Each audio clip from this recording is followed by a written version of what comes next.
Hello everyone. तो देखो बच्चों, हम लोग बात करते हैं मैटर इन आवर सराउंडिंग में नेक्स्ट टॉपिक। तो देखो, जो हमारा टॉपिक है उसका नाम है सब्लिमेशन। ठीक है, जैसे यहाँ पे देखो एग्जांपल में दिख रहा है, मतलब सॉलिड फॉर्म में वो सीधा सॉलिड में कोई भी एक कंटेनर है ना, उसमें सॉलिड चीजें रखी है, वो सीधा गैस की फॉर्म में उड़ रही है ना। तो सब्लिमेशन एक ऐसा प्रोसेस होता है जिसमें सॉलिड जो होता है किसमें कन्वर्ट होता है, गैस में कन्वर्ट होता है। ठीक है, उसी फिनोमेना को हम लोग क्या बोलते हैं, सब्लिमेशन बोलते हैं ना।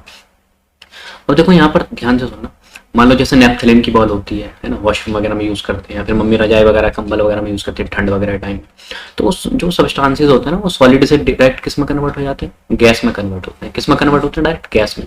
जैसे वॉशरूम वगैरह के अंदर ओडोनिल वगैरह यूज करते हैं, तो सीधा जो सब्सटेंस है ना, वो सॉलिड से मतलब वो हीट को एब्जॉर्ब करता है। एटमॉस्फेयर में जितनी हीट होती है, टेम्परेचर तो अच्छा खासा होता है, ठीक है, जिसकी वजह से वो एटमॉस्फेयर से हीट को एब्जॉर्ब कर लेता है, और धीरे धीरे हीट को एब्जॉर्ब करने के बाद सॉलिड डायरेक्ट किसमें कन्वर्ट होने लग जाता है, गैस में कन्वर्ट होने लग जाता है। जैसे कपूर वगैरह को हम लोग जला देते हैं, तो उसमें जब हम लोग जलाना पड़ता है ना, बर्निंग करनी पड़ती है, तो जिसकी वजह से वो क्या करे, टेम्परेचर बढ़ गया तो उसने हीट को एब्जॉर्ब कर लिया, जिसकी वजह से सॉलिड किसमें कन्वर्ट होने लग जाता है, गैस में कन्वर्ट होने लग जाता है ना। तो जितने भी प्रोसेस होते हैं जिसके अंदर तुम्हारा सॉलिड जो होता है वो गैस के अंदर कन्वर्ट होता है, और उस प्रोसेस को हम लोग क्या बोलते हैं, सब्लिमेशन। ठीक है, क्या बोलते हैं उस प्रोसेस को हम लोग, sublimation.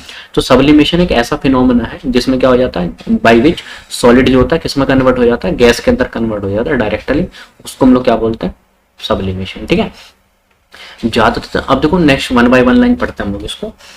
Most of the substance, ज्यादातर जो सब्सटेंस होते हैं around us, change their state first from solid to liquid and from liquid to gases state by absorption of heat. ठीक है, तो ज्यादातर सब्सटेंस होते हैं ना हमारे चारों तरफ है ना, वो अपनी स्टेट को चेंज करते हैं। वो कैसे करते हैं, पहले वो सॉलिड होते हैं ना, सॉलिड फॉर्म में हो तो सॉलिड से लिक्विड में कन्वर्ट होते हैं, then from liquid to gas, वो लिक्विड से गैस में जाते हैं ना।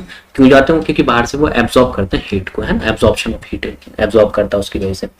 However there are some substances known which on heating directly change their state from solid to gas। ऐसे कुछ सब्सटेंसेस ऐसे जाने जा चुके हैं, मतलब नॉन है, जिनको हम लोग बाहर से हीटिंग कर दें या फिर एटमॉस्फेयर से वो क्या करें, हीट को एब्जॉर्ब कर लें, जिसकी वजह से सॉलिड जो है ना वो डायरेक्टली किस में कन्वर्ट हो जाता है, गैसेस स्टेट में कन्वर्ट हो जाता है। And vice versa, vice versa मतलब क्या है कि गैस सीधा किस में कन्वर्ट हो जाता है, सॉलिड में कन्वर्ट हो जाता है। उसी को हम लोग सब्लिमेशन भी बोलते हैं, या फिर उसको ही हम लोग डिपोजिशन भी बोल देते हैं। ठीक है, on cooling without passing through their intervening liquid state. ठीक है, मतलब बीच में कोई भी इंटरमीडिएट में लिक्विड स्टेट नहीं आती, सीधा जब तुम वो एब्जॉर्प्शन, मतलब या तो हीट को वो एब्जॉर्ब करेगा या फिर कंटिन्यूसली तुम उसको हीट सप्लाई करते जा रहे हो, जिसके वजह से सॉलिड तुम्हारा डायरेक्ट किस में कन्वर्ट होने लग जा रहा है, गैस में कन्वर्ट होने लग जाता है।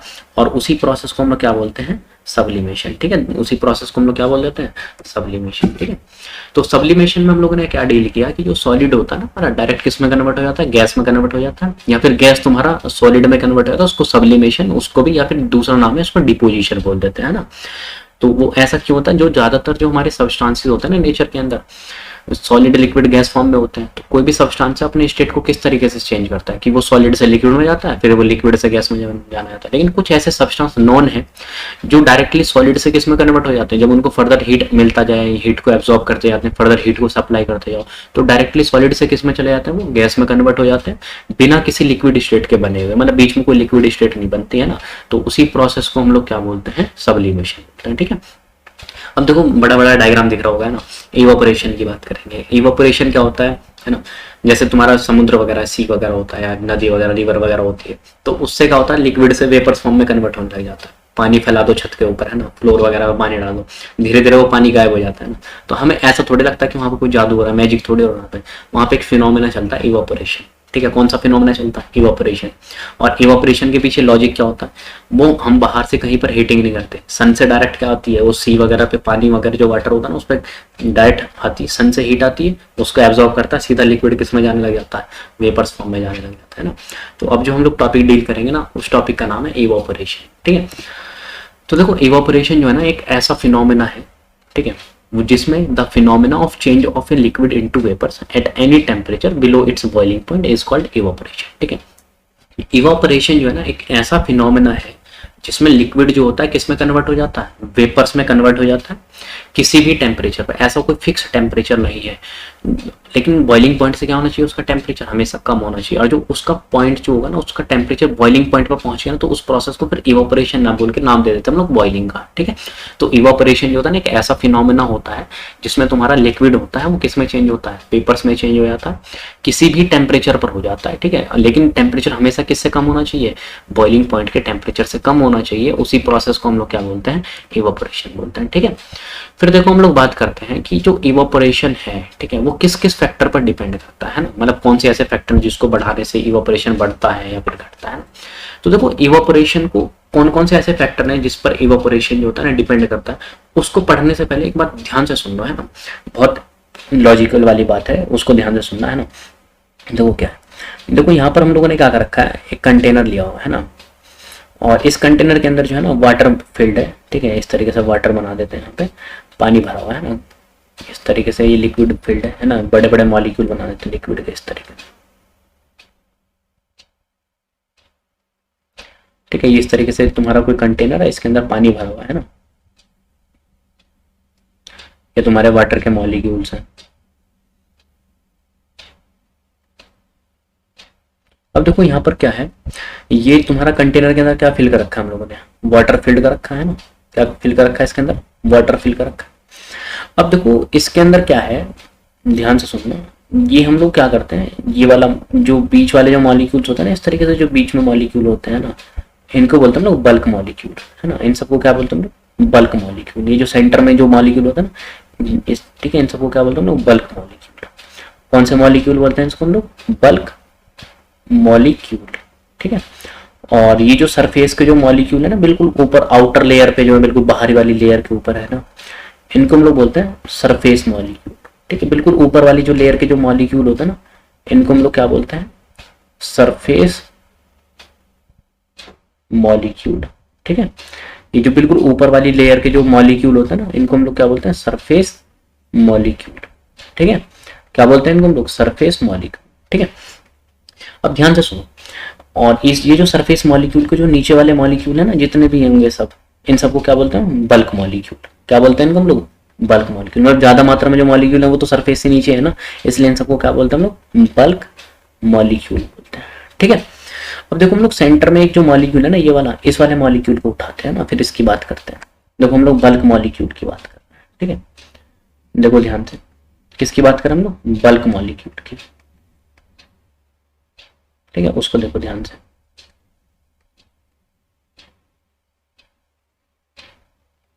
किसकी बात कर रहे हैं हम लोग, बल्क मॉलिक्यूल की बात कर रहे हैं, ठीक है।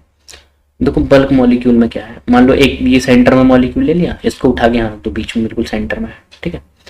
और इसके जस्ट ऊपर एक मॉलिक्यूल है, ये ना, इसको देखो, इसके जस्ट एक ऊपर मॉलिक्यूल है, वो मॉलिक्यूल यहाँ पर है, ठीक है। इसके जस्ट इधर देखो, ये लेफ्ट हैंड साइड में मॉलिक्यूल है, राइट हैंड साइड में मॉलिक्यूल है, इसको उठा करके देखो इधर रख दिया हम लोगों ने ना।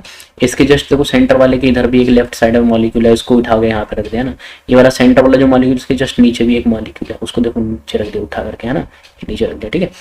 अब यहाँ पर देखो होता क्या है, इस बात को ध्यान से सुनेंगे हम लोग। इसमें देखो है क्या, देखो इस वाले मॉलिक्यूल को जो है वो इधर से, ये वाला दो मॉलिक्यूल्स के बीच में फोर्स ऑफ अट्रैक्शन होता है, तो बीच वाले मॉलिक्यूल को जो राइट हैंड साइड वाला मॉलिक्यूल है खींच रहा होगा, इधर लगा रहा होगा फोर्स। ऐसी जो लेफ्ट हैंड साइड में मॉलिक्यूल है, इसको भी खींच रहा होगा ये, है ना, इधर से भी फोर्स लगा रहा है और इधर से भी फोर्स लगा रहा है ना। तो दोनों तरफ से जो फोर्स लगा रहा है वो बराबर फोर्स लगा रहा है, मतलब म्यूचुअल फोर्स लगा रहा है ना। ये जो बराबर का फोर्स लगता है ना दोनों साइड से, उसको बोलते हैं ना म्यूचुअल फोर्स, है ना। ऐसे देखो ये जो नीचे वाला पार्टिकल्स है, ये बीच वाले मॉलिक्यूल को खींचना शुरू करेगा नीचे की तरफ, है ना। ऐसी जो ऊपर वाला जो मॉलिक्यूल है उसको कौन खींचेगा, ऊपर वाला जो मॉलिक्यूल है वो फिर से खींचना शुरू करेगा। तो यहाँ पर देखो इधर से और इधर से बराबर फोर्स लग रहा है, नीचे से और ऊपर से जो फोर्स लग रहा है वो भी क्या लग रहा है, बिल्कुल बराबर का फोर्स लग रहा है ना, बिल्कुल म्यूचुअल फोर्स लग रहा है। बिल्कुल कैसा फोर्स लग रहा है, म्यूचुअल फोर्स लग रहा है ना। तो देखो यहाँ पर कंडीशन क्या है, पहला कंडीशन क्या है, यहाँ पर जो फोर्स लग रहा है वो कैसा फोर्स लग रहा है, बिल्कुल बराबर का फोर्स लग रहा है, मतलब म्यूचुअल फोर्स लग रहा है।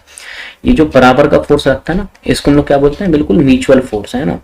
अब देखो जब म्यूचुअल फोर्स है, म्यूचुअल फोर्स मतलब चारों साइड से, चारों डायरेक्शन से जो फोर्स लग रहा है बिल्कुल बराबर लग रहा है। मान लो मैं खड़ा हूँ, है ना, एक मैं, मुझे इधर से कोई खींच रहा है, इधर से खींच रहा है, एक आगे से खींच रहा है, एक पीछे से खींच रहा है, चारों तरफ से बराबर बराबर का फोर्स लग रहा है, खींचा जा रहा है। तो क्या मैं कहीं भी मूव करूंगा, मतलब इधर से जितना खींच रहे हैं उधर से इतना खींच रहे हैं मेरे को, है ना।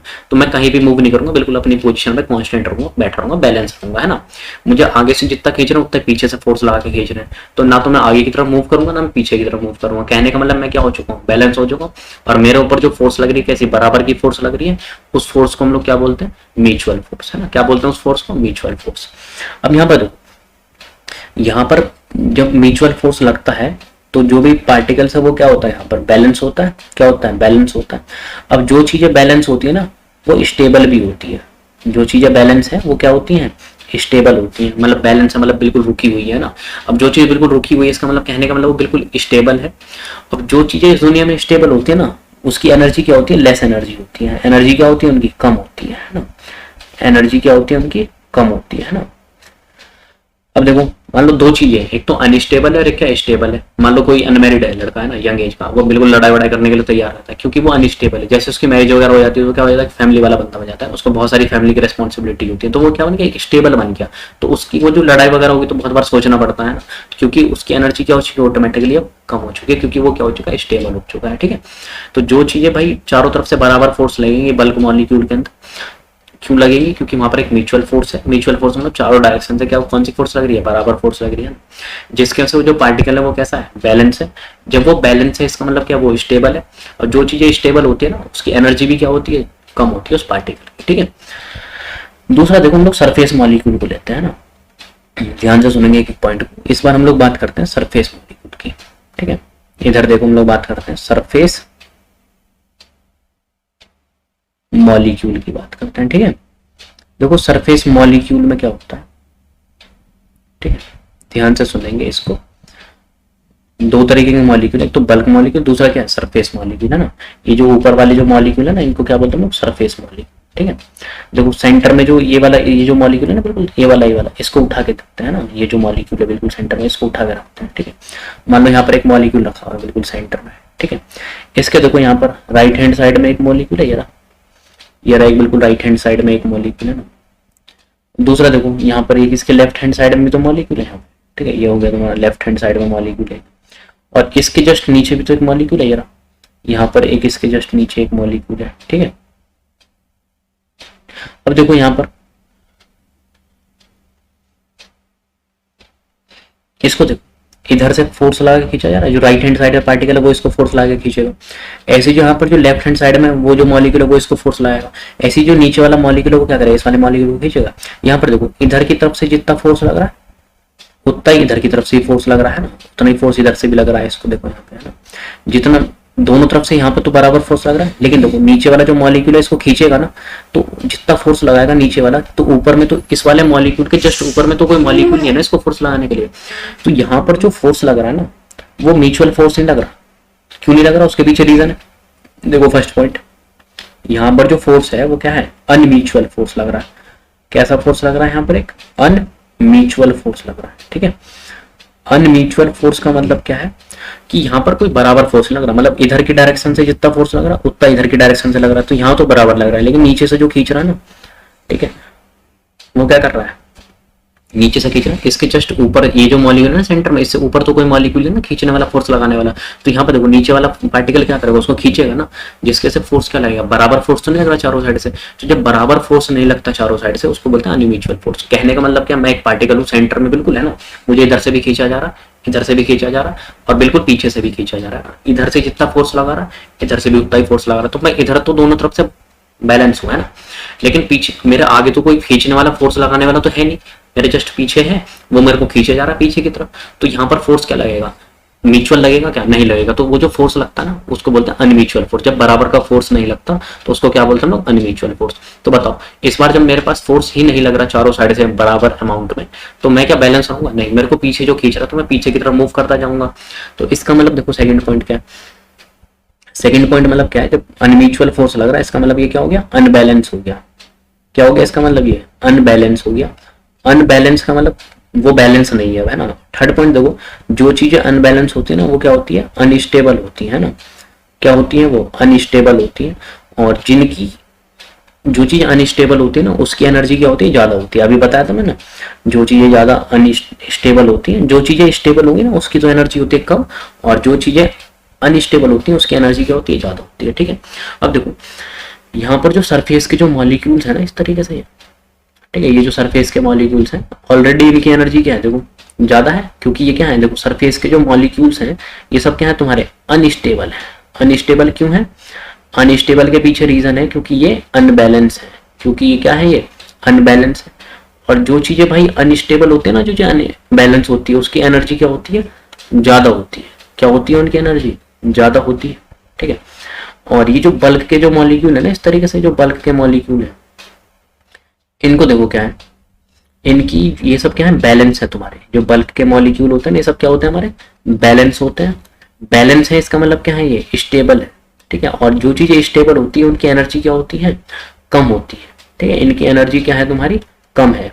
अब खुद बताओ, ये जो सरफेस के जो मॉलिक्यूल्स है ना इनकी एनर्जी तो पहले से ज्यादा है, और थोड़ी बहुत इनको और एनर्जी मिल जाए, मतलब सपोज करो इनको थोड़ी और एनर्जी मिल गई सराउंडिंग से, मतलब एटमॉस्फेयर से थोड़ी सी और एनर्जी मिल गई, तो खुद बताओ क्या ये लिक्विड जो होंगे ये दोबारा किस में कन्वर्ट होने लग जाएंगे, गैस में कन्वर्ट होने लग जाएंगे, मतलब वेपर्स में कन्वर्ट होने लग जाएंगे। ये जो तुम्हारा लिक्विड जो होगा ना ये वेपर्स में, जो ये देखो वेपर्स बना रहे हैं इसको, है ना, क्योंकि सरफेस की जो एक चीज और देखो ध्यान से, है ना, ये जो हमारा इवापोरेशन होता है ना ये एक सरफेस फिनोमिना है। ठीक है, इवापोरेशन कैसा फिनोमिना है, इवापोरेशन जो होता है ना ये एक सरफेस फिनोमिना है। ठीक है, कौन सा फिनोमिना, ये सरफेस फिनोमिनन। सरफेस फिनोमिनन का मतलब क्या है, इसमें जो तुम्हारे लिक्विड होता है ना, जो सरफेस के जो लिक्विड होते हैं, लिक्विड के जो मॉलिक्यूल्स होंगे या फिर पार्टिकल होंगे सरफेस के, वही तुम्हारे किस में कन्वर्ट होंगे, डायरेक्ट वेपर्स में कन्वर्ट होंगे। उसी फिनोमिना को हम लोग इवापोरेशन बोल रहे हैं ना। तो यहाँ पर देखो ये जो तुम्हारा लिक्विड है, ये जो तुम्हारा लिक्विड है वो देखो ना किस में कन्वर्ट होने लग जाएगा, ये वेपर्स में कन्वर्ट होने लग गया। क्यों, क्योंकि ये जो सरफेस के जो मॉलिक्यूल है इसकी एनर्जी पहले से क्या है भाई, अनबैलेंस है ना, अनस्टेबल है। और जो चीज अनस्टेबल होती है उसकी एनर्जी क्या होती है, ज्यादा होती है। ठीक है, उनकी एनर्जी क्या होती है, ज्यादा। और जिस चीज की एनर्जी ज्यादा उसको थोड़ी बहुत सराउंडिंग से एटमॉस्फेयर से एनर्जी मिल जाए, जिसके से वो निकल निकल के क्या होने लग जाएंगे, भागने शुरू हो जाएंगे, जिसके से तुम्हारा लिक्विड किस में कन्वर्ट होने लग जाएगा, वेपर्स में कन्वर्ट होने लग जाएगा। लेकिन किसी भी एक टेम्परेचर पर कन्वर्ट होने लग जाएगा, लेकिन उसका जो टेम्परेचर होगा ना वो बॉइलिंग पॉइंट से क्या होगा, थोड़ा कम होगा। उसी फिनोमिना को या उसी प्रोसेस को हम लोग क्या बोलते हैं, इवापोरेशन बोलते हैं। ठीक है, अब देखो नेक्स्ट हम लोग बात करते हैं factors affecting evaporation of liquid, है ना, मतलब कौन से ऐसे फैक्टर हैं जिस पर तुम्हारा इवापोरेशन जो होता है लिक्विड का वो डिपेंड करता है। कहने का मतलब कौन से ऐसे फैक्टर हैं जिसको बढ़ाने से इवापोरेशन की जो स्पीड होगी या फिर रेट होगी बढ़ेगी, या फिर उससे क्या होगा, इवापोरेशन की रेट या फिर स्पीड क्या होगी, कम हो जाएगी। ठीक है, तो वो जो फैक्टर है ना वो है तुम्हारा सरफेस एरिया, जो दो चीजों पे डिपेंड करता है। किस किस पे डिपेंड करता है, जो हमारा इवापोरेशन किस चीजों पे डिपेंड करता है, देखो factors affecting evaporation of liquid. ठीक है, दो चीजों पे डिपेंड करता है। एक तो डिपेंड करता है सरफेस एरिया के ऊपर, है ना, अभी बताते हैं सरफेस एरिया होता क्या है। और दूसरा जो डिपेंड करता है वो डिपेंड करता है टेम्परेचर के ऊपर। ठीक है, तो दो फैक्टर है जिसके ऊपर क्या होता है, ये तुम्हारा इवापोरेशन जो है ना वो डिपेंड करता है। एक तो सरफेस एरिया और दूसरा क्या, टेम्परेचर के ऊपर डिपेंड करता है। ठीक है, सबसे पहले हम लोग सरफेस एरिया की बात करते हैं। ठीक है, कि सरफेस एरिया होता क्या है ना। देखो मान लो हम लोगों ने कंटेनर लिया हुआ है कुछ इस तरीके से, है ना, और एक दूसरा कंटेनर जो है वो इस शेप का ले रखा है हम लोगों ने, है ना। एक जो कंटेनर है वो कुछ इस शेप का ले रखा है ना, मान लो इतना बड़ा है ये। ठीक है, इस तरीके से। अब यहाँ पर ध्यान से क्या है भाई, इसके अंदर जो पार्टिकल्स हैं वाटर के ये रहे, इस तरीके से लिक्विड के पार्टिकल्स हो गए, है ना। और यहाँ पर देखो दूसरे वाले कंटेनर में, देखो ये तो फर्स्ट वाला कंटेनर हो गया हमारा, ये सेकंड वाला हो गया, है ना। इसके अंदर भी वाटर के मॉलिक्यूल्स होंगे इस तरीके से, है ना, या फिर लिक्विड के मॉलिक्यूल्स होंगे ना। यहाँ पर देखो इस तरीके से,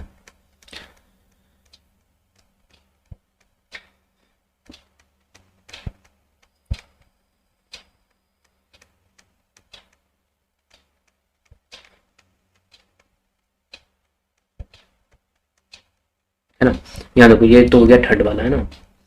अब यहाँ पर देखो ध्यान से, इसके अंदर क्या हो रहा है, देखो सरफ इवापोरेशन कैसा फिनोमिना है, सरफेस फिनोमिना।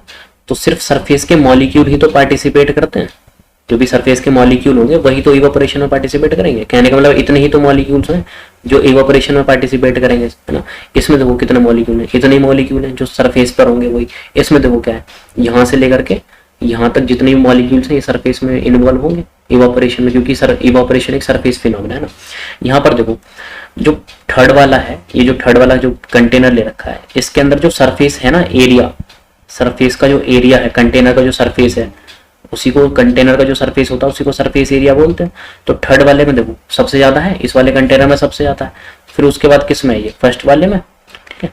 उसके बाद देखो सबसे कम जो सरफेस है ना, ऊपर वाला जो सरफेस है वो सेकंड वाले कंटेनर में है ना, थर्ड में, फर्स्ट में, फिर उसके बाद क्या है सेकंड में। ये तो हो गया हमारा सरफेस एरिया।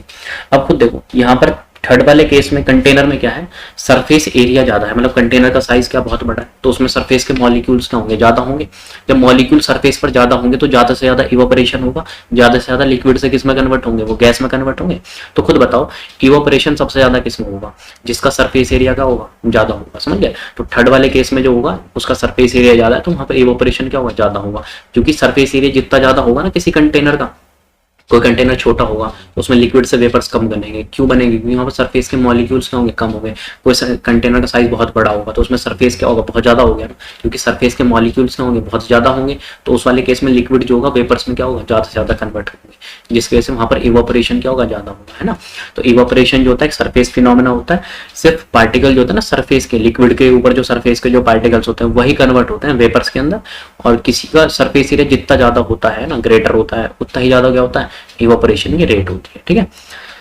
दूसरा देखो टेम्परेचर की बात करते हैं ना भाई। टेम्परेचर जैसे जैसे हम लोग बढ़ाते जाते हैं ना, वैसे वैसे मान लो कहीं पर 20 डिग्री सेल्सियस है ना, एक कंटेनर ले रखा है, मान लो ये है ना, एक दूसरा कंटेनर यहाँ पे ले रखा है, इसके अंदर भी वाटर भरा हुआ है इस तरीके से, और इस वाले कंटेनर के अंदर भी वाटर भरा हुआ है ना। दोनों के अंदर कंटेनर के अंदर हम लोगों ने क्या भरा हुआ है, इस तरीके से वाटर भरा हुआ है ना। ये पहला वाला जो कंटेनर इसके अंदर भी वाटर भरा हुआ है, दूसरा वाला जो कंटेनर इसके अंदर भी वाटर भरा हुआ है।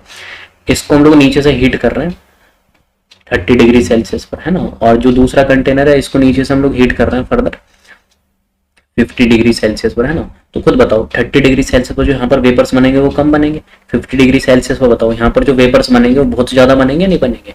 तो कहने का मतलब है 30 से जब तुम 50 डिग्री सेल्सियस पर जा रहे हो, कहने का मतलब तुमने टेम्परेचर को बढ़ा दिया, तो लिक्विड जो होगी वो ज्यादा से ज्यादा किस में कन्वर्ट होने लग जाएगी, वेपर्स में कन्वर्ट होने लग जाएगी। तो सेकंड जो फैक्टर है वो क्या, इंक्रीज इन टेम्परेचर। और जो तुम टेम्परेचर को इंक्रीज करते हो, जो काइनेटिक एनर्जी है ना पार्टिकल्स, लिक्विड के पार्टिकल्स की, वो भी इंक्रीज होगी, जिसके वजह से ज्यादा से ज्यादा क्या होगा, एक दूसरे के फोर्स को खत्म करने लग जाएंगे, और ज्यादा से ज्यादा क्या होगा, लिक्विड जो होगा वो सीधा किस में कन्वर्ट होने लग जाएगा, वेपर्स के अंदर, ठीक है। तो जो तुम्हारा इवापोरेशन होता है ना, जब तुम टेम्परेचर को बढ़ा देते हो तो उसकी जो रेट हो जाती है, स्पीड जो होती है ना इवापोरेशन की, वो क्या होती है, बढ़ जाती है। जैसे तुम डेली लाइफ में सुनते हो है ना कि गर्मी के अंदर जो होता है ना, समर में क्या होता है, जो तुम कपड़े वगैरह सुखाने के लिए डाल दो, वो बहुत जल्दी से सूख जाते हैं ना। लेकिन जब तुम्हारा विंटर वगैरह जब ठंड होती है, कपड़े 2-3 दिन लग जाते हैं सूखने में, है ना। ऐसा लगता है, सबने देखा होगा, डेली लाइफ एग्जाम्पल है। ऐसा क्यों होता है, क्योंकि विंटर में जो टेम्परेचर होता है वो कम होता है, और जब तुम सर्दी में, गर्मी में जाओगे, समर में जाओगे, तो वहां पर टेम्परेचर क्या हो जाता है, ज्यादा हो जाता है, जिसकी वजह से इवापोरेशन क्या होता है, लिक्विड से वेपर्स में जाने की जो टेंडेंसी हो जाती है वो ज्यादा बढ़ जाती है, ठीक है। जिसकी वजह से तुम्हारा ज्यादा से ज्यादा क्या होगा, लिक्विड जो होता है वेपर्स में कन्वर्ट होता है, क्योंकि समर में टेम्परेचर क्या होता है, ज्यादा होता है, ठीक है। तो कोई भी लिक्विड होता है वो इवापोरेशन जो होता है ना, उसकी जो फास्टर स्पीड है वो कब करता है, समर में जो होती है वो ज्यादा स्पीड करता है, रेट से होता है एज कम्पेयर टू विंटर। क्योंकि समर में टेम्परेचर क्या होता है, ज्यादा होता है, विंटर में टेम्परेचर क्या होता है, कम होता है, समझ गए। उसका देखो कुछ कॉमन एग्जाम्पल्स हैं जो हम लोग डेली लाइफ में देखते हैं। सबसे पहला जो कॉमन एग्जाम्पल है, pouring of acetone on palm है। मान लो हमने उन्हें हाथ लिया, पाम के ऊपर, हाथ के ऊपर क्या रख दिया, एसीटोन रख दिया, है ना। एसीटोन कहने का मतलब थिनर वगैरह देखा है, वो जो नेल पेंट रब करने के लिए आता है, उस थिनर के अंदर क्या होता है, एसीटोन नाम का केमिकल होता है। और उस एसीटोन को जैसे हम लोग रख देते हैं ना इसके ऊपर, हाथ पाम के ऊपर रख देंगे, तो धीरे धीरे क्या होगा, वो पेपर्स की फॉर्म में कन्वर्ट होने लगेगा। तो वो बेसिकली किस फॉर्म में होता है, लिक्विड की फॉर्म में। थिनर को रख के देखना हाथ के ऊपर, है ना, उस थिनर के अंदर कौन सा केमिकल होता है, एसीटोन होता है, जिसकी वजह से थिनर क्या होता है, धीरे धीरे गायब होना शुरू हो जाएगा हाथों के ऊपर से, पाम के ऊपर से। ऐसा क्यों होता है, क्योंकि वो एटमोस्फेयर से क्या करता है, हीट को एब्जॉर्ब कर लेता है, जिसके से लिक्विड किस में कन्वर्ट होने लग जाएगा, वेपर्स में कन्वर्ट होने लग जाता है, या फिर गैस में कन्वर्ट होने लग जाता है, ठीक है। उसी को वो क्या होता है, किसका फिनोमेना है, किसका एग्जांपल है, वो भी एक इवापोरेशन का। जैसे मान लो यहाँ से लिक्विड जो होगा ना वो सीधा गैस में कन्वर्ट होने लग जाएगा, वेपर्स में कन्वर्ट होने, तो हमारा हाथ जो होता है ना वो क्या होने लग जाता है, कूल सा फील होने लग जाता है ना, कूलिंग ऑब्जर्व होने लग जाती है ना। क्यों, क्योंकि वो जो लिक्विड होता है किसमें चला गया, वो गैस में चला गया। तो लिक्विड जब गैस में चला गया तो क्या होने लग जाता है, वो वहां पर बहुत ज्यादा कंफर्टनेस फील हो जाता है, क्योंकि उसने हीट को क्या कर दिया, लिक्विड से गैस में चला गया, उसने हीट को क्या कर दिया, वहां से लॉस कर दिया, जिसके से हमारे जो पाम होता है ना, हाथ जो होता है वो ठंडा देखने लगता है ना। तो इसको पढ़ लेते हैं, pouring of acetone on palm. If you pour some acetone, मतलब कुछ एसीटोन हम लोग रख देंगे अपने पाम के ऊपर, यू फील कूल, हम ठंडा फील करने लग जाते हैं। तो उसके पीछे रीजन क्या होता है, the reason being that energy needed for evaporation. Evaporation के लिए हमें एनर्जी की जरूरत होती है, वो क्या करता है, वो is taken from the palm, वो क्या करता है, हाथ का जो टेम्परेचर होता है वो अच्छा खासा जो रूम का टेम्परेचर होता है वही हाथ का पाम का भी टेम्परेचर होता है, तो वहां से क्या करता है हीट को एब्जॉर्ब कर लेता है पाम से, जिसकी वजह से क्या करता है वो एब्जॉर्ब करेगा लिक्विड और सीधे किस में जाने लगेगा, वेपर्स की फॉर्म में कन्वर्ट होने जाएगा, क्योंकि वो क्या करता है हीट को लॉस कर देता है ना, जिसकी वजह से पाम जो होता है फील क्या करता है, बिल्कुल कूलिंग फील करता है ना। सेकंड देखो एग्जांपल, सबसे अच्छा एग्जांपल है ना, बोलते हैं भाई गर्मी आ जाती है, समर आ जाती है, तुम लोग क्या बोलते हैं भाई कॉटन के कपड़े पहनने हैं, जो भी कपड़े खरीदेंगे कॉटन क्लोथ्स लेंगे, है ना, नायलॉन पॉलिस्टर के थोड़ी लेते हैं। नायलॉन पॉलिस्टर वगैरह के क्यों नहीं लेते, क्योंकि नायलॉन और पॉलिस्टर वगैरह के जो भी क्लोथ्स होते हैं ना वो हमारे जो स्वेटिंग होती है, पसीना होता है ना जिसको स्वेटिंग बोलते हैं ना, वो एब्जॉर्ब नहीं करता। लेकिन जो तुम्हारा समर मतलब कॉटन के जो क्लोथ्स होते हैं ना वो क्या करते हैं, वो जो एब्सॉर्ब कर लेता है किसको, जो तुम्हारी स्वेटिंग वगैरह होती है ना, पसीना वगैरह होता है उसको आसानी से एब्सॉर्ब कर लेता है। जब वो आसानी से एब्सॉर्ब कर लेता है तो बाहर जो रूम पे जो भी टेम्परेचर होता है ना, जितना भी टेम्परेचर होता है, मतलब घर में बैठे हुए पसीना जब सूख जाता होगा, ध्यान स्वेटिंग सूख जाती हो तो थोड़ा कूल कूल सा फील होने लग जाता है। क्यों, क्योंकि हमारी बॉडी का ऑलमोस्ट इतना टेम्परेचर होता है जिससे वो क्या करता है, जो भी स्वेटिंग होते हैं ना समर में, मतलब जो कॉटन को कपड़ा होता है उसने स्वेटिंग को एब्जॉर्ब करके रख रखा है, और हमारी बॉडी के अंदर हीट तो होती है अच्छी खासी, जितना रूम टेम्परेचर होता है उतनी हमारी बॉडी का भी टेम्परेचर ऑलमोस्ट होता है ना, तो वो हीट को हमारी बॉडी से ही एब्जॉर्ब कर लेता है, जिसकी वजह से वो क्या होने लग जाता है, जो लिक्विड होता है ना, स्वेटिंग एक लिक्विड होती है, लिक्विड फॉर्म में होती है, वो क्या करता है धीरे धीरे वेपर्स की फॉर्म में कन्वर्ट होने लग जाता है ना। जब वो पूरी तरीके से सूख जाता है उसके बाद हमें क्या लगता है, कूलिंग फील होने लग जाता है ना। तो यही लिखा हुआ है ड्यूरिंग समर, हमें समर के दौरान जो होता है we prefer to wear cotton clothes, हम लोग कॉटन के जो कपड़े होते हैं वो पहनना पसंद करते हैं क्योंकि ठंडा फील होता है, ourself cools the reason being that during summer we sweat और परस्पायर होता है, बहुत ज्यादा अमाउंट में हमारा पसीना निकलता है, फिर कोई एक्सरसाइज कर रहे होते हैं ना, बैठे होते हैं, जब भी गर्मी में पसीना निकलता है ना, स्वेटिंग होती है ना। कॉटन जो होता है ना गुड ऑब्जर्वर वाटर, कॉटन जो होता है बहुत अच्छा ऑब्जर्वर होता है, एब्जॉर्बर होता है वाटर का, है ना, आसानी से एब्जॉर्ब कर लेता है। Therefore it absorb sweat from the body and expose it to air, और वो क्या करता है कॉटन का जो कपड़ा होता है आसानी से स्वेट को एब्जॉर्ब कर लेता है हमारी बॉडी से और एक्सपोज इट टू एयर, और आसानी से एयर मतलब एटमॉस्फेयर में एक्सपोज हो जाता है, वेपर्स के में जाता है। Due to increase in surface area, क्योंकि इंक्रीज का होता है सरफेस एरिया बढ़ जाता है ना, मतलब वो जो पसीना उसको एक जगह सोख लेता है जो हमारा कॉटन कपड़ा होता है, जिसकी वजह से सरफेस एरिया है तो बढ़ जाता है। तो स्वेट जो होता है evaporate bye absorbing heat energy from, और हमारी बॉडी से ही हीट एनर्जी को क्या करता है एब्जॉर्ब कर लेता है, वो जो स्वेट होता है, स्वेटिंग होती है, पसीना होता है ना, and cotton growth as a result our body, जब वो पूरी तरीके से क्या होता है इवोपरेट हो जाता है, लिक्विड जो होता है वेपर्स में चला जाता है, तो हमारी बॉडी बहुत ही ठंडा फील करने जाती है, कूल फील करने लग जाती है, और साथ में बहुत ही ज्यादा क्या करती है कंफर्टेबल फील होता है ना। उसके बाद देखो perspiration keeps our body cold on a hot summer day और आफ्टर डूइंग हैवी एक्सरसाइज, मतलब बहुत ही ज़्यादा गर्मी वाला दिन है या फिर हम लोगों ने क्या करा है बहुत ज़्यादा कोई हैवी एक्सरसाइज कर रखी है ना, तो जो टेम्परेचर होगा अवर बॉडी टेंड्स टू, हमारी बॉडी का जो टेम्परेचर हो जाता है वो बढ़ जाता है due to increase in temperature, क्योंकि हमारी बॉडी का टेम्परेचर क्या हो गया इंक्रीज हो गया, our body gives out sweat, जब हमारी टेम्परेचर बॉडी का बहुत ज़्यादा इंक्रीज हो गया तो हमारी बॉडी में से पसीना निकलना शुरू हो जाता है, स्वेटिंग होनी बहुत ज़्यादा शुरू हो जाती है ना। When the sweat evaporate heat absorb heat from body by losing heat our body feels cool, है ना, वो स्वेट जो होने लग जाता है ना इवोपरेट होने लग जाता है, वो जो स्वेटिंग बहुत ज्यादा हो रही है वो क्या होने लग जाती है इवोपरेट होने लग जाती है लिक्विड से, स्वेटिंग लिक्विड फॉर्म में होता है, वेपर्स की फॉर्म में वो कंडेंस इवोपरेट होने लग जाती है, क्योंकि हमारी बॉडी से ही वो क्या करती है हीट को एब्जॉर्ब करती है, और जब वो हीट को एब्जॉर्ब करेगी तो लिक्विड के जो मॉलिक्यूल्स होंगे स्वेटिंग के मॉलिक्यूल्स होंगे वो हीट को क्या करेंगे लॉस करेंगे और सीधा किस में जाने लगेंगे वेपर्स फॉर्म में जाने लगेंगे, जिसके से हमारी जो बॉडी होती है ना बिल्कुल फील कैसे करती है कूल फील करती है, बहुत ठंडा फील करती है ना। तो perspiration keeps our body cold, मतलब क्या है जब हमारा स्वेटिंग पूरी तरीके से इवोपरेट हो जाता तो हमें कूलिंग फील हो जाने लग जाती है ना।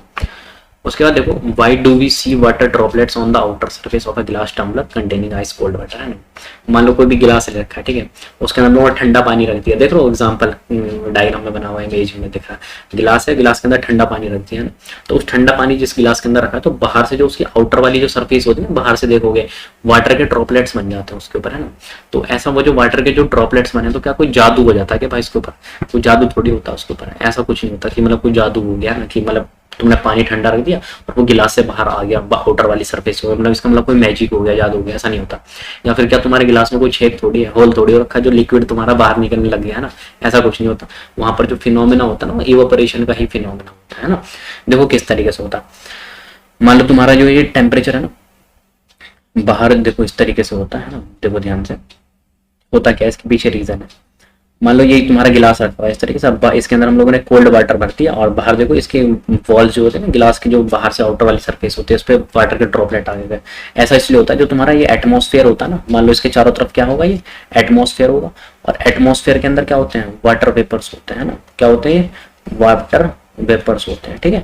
और ये जो वाटर वेपर्स होने लग जाते हैं ना, ये तुम्हारा किस में कन्वर्ट होने लग जाता है, ये सीधा जाकर के ये जो तुम्हारा सिस्टम है ना, इस सिस्टम का जो टेम्परेचर है ना बहुत ज़्यादा कोल्ड होता है ना, जिसकी वजह से वाटर वेपर जब इसके ऊपर जाकर के हिट करेंगे है ना, इस तरीके से मान लो हिट करने लगे इस तरीके से वाटर के वेपर्स, तो धीरे धीरे क्या होने लगे, ये कंडेंस होने लगे है ना, क्या होने लग जाएंगे, कंडेंस होने लग जाएंगे, समझ गए बात को। जिसकी वजह से क्या होने लग जाता है, ये तुम्हारा जो तुम्हारा गिलास का जो टम्बलर है ना, जो किसको गिलास टम्बलर बोलते हैं, आइस से भरा हुआ है, कोल्ड वाटर जिसको बोलते हैं ना, तो उसके बाहर चारों तरफ गिलास टम्बलर के चारों तरफ क्या होता है, वाटर के ड्रॉपलेट बन जाते हैं, क्योंकि एटमॉस्फेयर के अंदर क्या होता है, वाटर ने जो होता है ना मॉइस्चर से एब्जॉर्ब कर रखे होते हैं, वाटर वेपर्स होते हैं, वो जाकर के उस पर जाकर के क्या होता है, एब्जॉर्ब होने शुरू हो जाता है, क्योंकि वहां पर कूलिंग हो जाती है, टेम्परेचर क्या होता है, कम होता है, जिसकी वजह से वो क्या हो जाता है, वाटर के वेपर्स बन जाते हैं ना।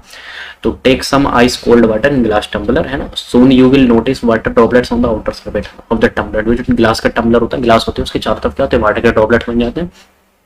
This is due to the reason that, ऐसा इसके पीछे रीजन इसलिए होता है, जो भी वाटर वेपर्स प्रेजेंट होता है इन एयर के अंदर on coming in contact with cold surface of the गिलास, है ना, वो क्या होता है, जो भी तुम्हारा गिलास होता है ना उसकी कोल्ड सरफेस के बिल्कुल कांटेक्ट में आने लग जाता है, loss energy at get condensed और converted into the liquid state, और वहां पे क्या होने लग जाता है, एनर्जी को वो लॉस कर देता है और क्या हो जाता है, कंडेंस हो जाता है, मतलब गैस से सीधा लिक्विड फॉर्म में आता है और get converted into the liquid state. और किस में कन्वर्ट हो जाता है, सीधा लिक्विड स्टेट में कन्वर्ट हो जाता है, which we see as water drop, ठीक है। वैसे ये एग्जांपल जो है ना हम लोगों ने इवापोरेशन में डाला हुआ है, लेकिन ये जो एग्जांपल है ना किसका, ये कंडेंसेशन का, ठीक है। तो यहाँ पर 2-3 एग्जांपल थे किसके, कॉमन एग्जांपल जो हम लोग देखते हैं इवापोरेशन के, वो हम लोगों ने डील कर लिया, और ये वाला जो एग्जांपल है ना ये किसका है, कंडेंसेशन का एग्जांपल है, समझ गए।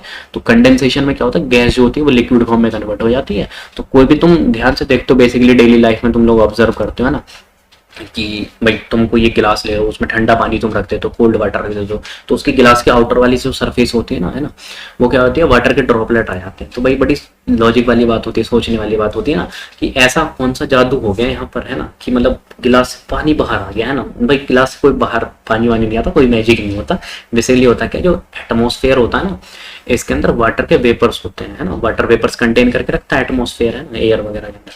तो और जो तुम्हारा वो जो वाटर है जिसके अंदर कोल्ड वाटर भरा हुआ है जिस गिलास के अंदर, उसका टेम्परेचर कम है, तो वो जो गैस होते हैं ना वो जाकर के इसके कांटेक्ट में आती है, बाहर वाली सरफेस के कांटेक्ट में, तो उसकी वजह से वो कूलिंग हो जाती है, जिसकी वजह से वो सीधा गैस किस में कन्वर्ट हो जाती है, लिक्विड में जाके कन्वर्ट हो जाती है, जिसकी वजह से उसके आउटर सरफेस के ऊपर क्या होते हैं, वाटर के ड्रॉपलेट्स बन जाते हैं ना।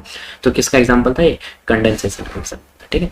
इसी के साथ लेक्चर को हम लोग एंड करते हैं, फिर मिलते हैं हम लोग नेक्स्ट लेक्चर के अंदर, ठीक है। Thank you.